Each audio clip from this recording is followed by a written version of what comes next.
Mistake 1 to avoid, जब भी sari tie कर रहे हैं तो उसको अपना राइट लेग बाहर निकाल कर उसकी एज से टाई करना शुरू करें, क्योंकि साड़ी में स्लिम लगने के चक्कर में अक्सर हम उसका कंफर्ट जो है, ताकि चलने में कंफर्ट हो, वो भूल जाते हैं।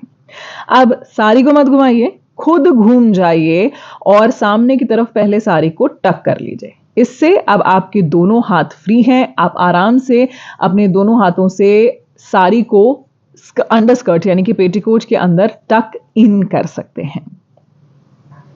इसके बाद फ्रंट का जो हिस्सा है, जितनी आपको प्लीट्स बनानी है, अंदाजन आप उसे साइड करके, क्योंकि ये सिल्क की साड़ी है, सेमी टसर सिल्क की साड़ी है, कांजीवरम हुआ, चंदेरी सिल्क हुआ, इसमें जो फ्री फ्लो पल्लू होता है यानी कि सिंगल पल्लू होता है वो अच्छा लगता है। ये एक्शन ऑप्शनल है, आप नहीं भी करेंगे तो भी साड़ी बंध ही जाएगी।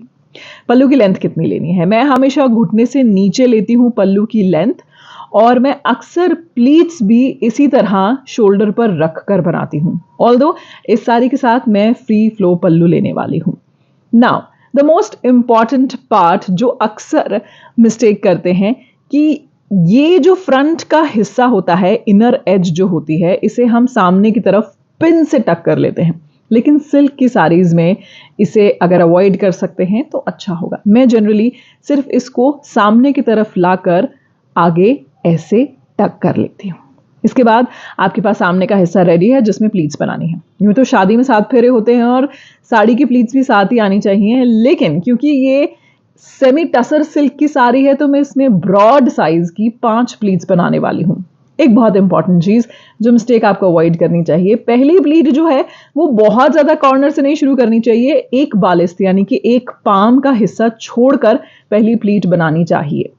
इसके बाद इसमें 5 प्लीट्स बन गई हैं और साइड का जो हिस्सा है उसमें अक्सर मैं आड़ी 2 प्लीट्स लेकर और फिर इसे टक इन कर लेती हूं।